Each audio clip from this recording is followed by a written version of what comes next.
Hello guys, hi, how are you. आज मैं एक बहुत ही इम्पोर्टेंट टॉपिक के बारे में बताने वाली हूँ जो आज के समय की एक गंभीर समस्या है। तो गैस करो कि वो टॉपिक कौन सा है जो आज के टाइम की एक बहुत बड़ी गंभीर समस्या बन गया है। तो हमें इसको कंट्रोल करने के लिए क्या क्या करना है और कैसे करना है। तो हम शुरू करते हैं। जो वेरी इम्पोर्टेंट टॉपिक है वो है मधुमेह या डायबिटीज़। तो जैसा कि मोस्टली सबको पता है कि डायबिटीज़ आज के टाइम में कितनी भयंकर समस्या बनी हुई है। तो हम बताना चाहेंगे कि शुगर को रखें नियंत्रण में, स्वस्थ जीवन रखें अपने संग में। मधुमेह या डायबिटीज़ एक क्रोनिक या दीर्घकालिक मेटाबॉलिक डिजीज है जिसमें शरीर पर्याप्त मात्रा में इंसुलिन नहीं बना पाता है, या जो इंसुलिन बनी हुई होती है उसके सही तरीके से यूज़ नहीं कर पाता है। जब सही तरीके से यूज़ नहीं कर पाता है तो ब्लड में ग्लूकोज का लेवल बढ़ जाता है। डेफिनेशन ऑफ डायबिटीज़: मधुमेह वह अवस्था है जिसमें ब्लड में ग्लूकोज का लेवल सामान्य से अधिक हो जाता है, क्योंकि जो अग्न्याशय या पैनक्रियाज है यह पर्याप्त इंसुलिन नहीं बनाता या शरीर इंसुलिन के प्रति प्रतिरोधी हो जाता है। नेक्स्ट है types of diabetes.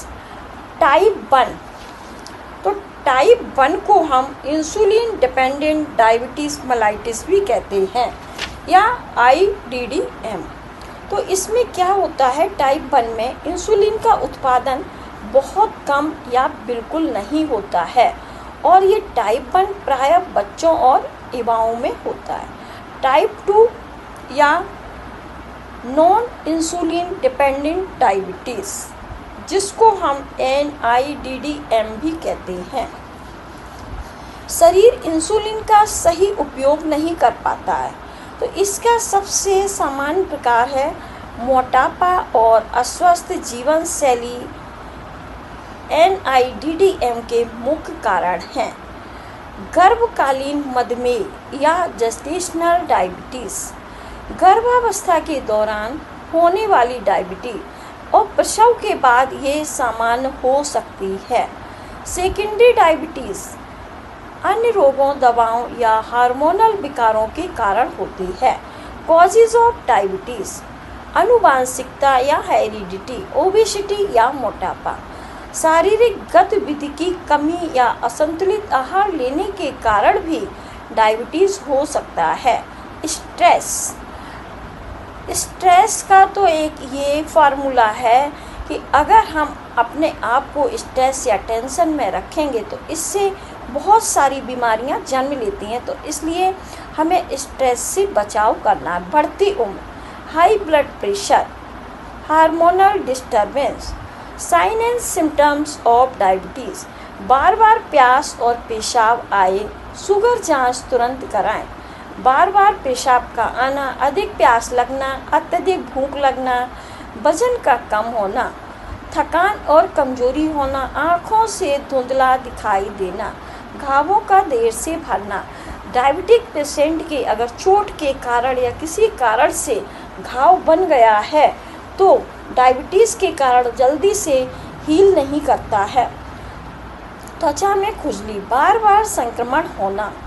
Complication of diabetes: acute complication या तीव्र जटिलता। Complication: hypoglycaemia, diabetic ketoacidosis, hyperglycaemia, दीर्घकालिक जटिलताएं या क्रोनिक कॉम्प्लिकेशन। तो क्रोनिक कॉम्प्लिकेशन में आता है heart disease, kidney disease, nephropathy या आँखों की बीमारी। नेफ्रोपैथी या किडनी डिजीज़ और रेटिनोपैथी होती है आँखों की बीमारी। न्यूरोपैथी में जो नर्वस सिस्टम है उसमें क्षति होती है। डायबिटिक फुट, किसी भी पेशेंट के पैर में अगर चोट लगी है या घाव है तो हम शुगर के कारण या डायबिटीज़ के कारण उसका घाव जल्दी नहीं भरता है। स्ट्रोक, शुगर बढ़े अगर लगातार बढ़ सकता है रोगों का भार। मैनेजमेंट ऑफ डायबिटीज़ मेलाइटिस, आहार प्रबंधन, संतुलित एवं पौष्टिक भोजन लेना और जो मीठे पदार्थ हैं उनकी यूज़ कम करना या सेवन कम करना और अधिक फाइबर युक्त खाना खाना। एक्सरसाइज प्रतिदिन 30 मिनट जरूर करें। योग एवं प्राणायाम को अपनाएं। अब है इसका औषधि उपचार या ट्रीटमेंट। डॉक्टर के ऑर्डर के अनुसार मेडिसिन लेना, आवश्यकता होने पर इंसुलिन लेना, ब्लड में शुगर का लेवल जांचना, सुरक्षित भोजन और व्यायाम अपनाएं, मधुमेह को दूर भगाएं। Roles and responsibilities of ANM, स्वास्थ्य शिक्षा देना, रोगी और उसके फैमिली को डायबिटीज़ के बारे में जानकारी देना, नियमित निगरानी, ब्लड शुगर लेवल की जांच करना। अब हम दवाओं का मैनेजमेंट कैसे करेंगे। डॉक्टर ने पेशेंट को जो भी मेडिसिन और इंसुलिन के लिए बताया उसके उपयोग की सही जानकारी देना एज ए एएनएम या स्टाफ नर्स। आहार संबंधी परामर्श, उचित आहार योजना को समझाना। देन जटिलताओं की रोकथाम, पैरों की देखभाल और इन्फेक्शन से बचाव की शिक्षा देना। भावनात्मक सहयोग, रोगी को मानसिक एवं भावनात्मक समर्थन प्रदान करना। जागरूकता और सह उपचार, मधुमेह नियंत्रण का आधार। अब हम टॉपिक को कंक्लूड करेंगे।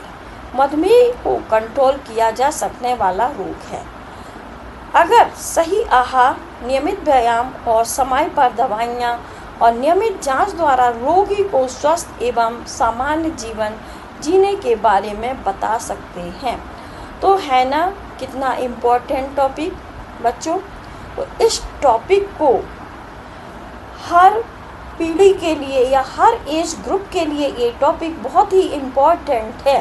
तो जब हम किसी भी बीमारी के बारे में हमें नॉलेज होती है तो हम उसको खुद भी ट्रीट कर सकते हैं 50% तक। तो थैंक यू सो मच। मुझे फॉलो करें और मेरे चैनल को लाइक, शेयर, कमेंट और सब्सक्राइब करना ना भूलें। Thank you so much.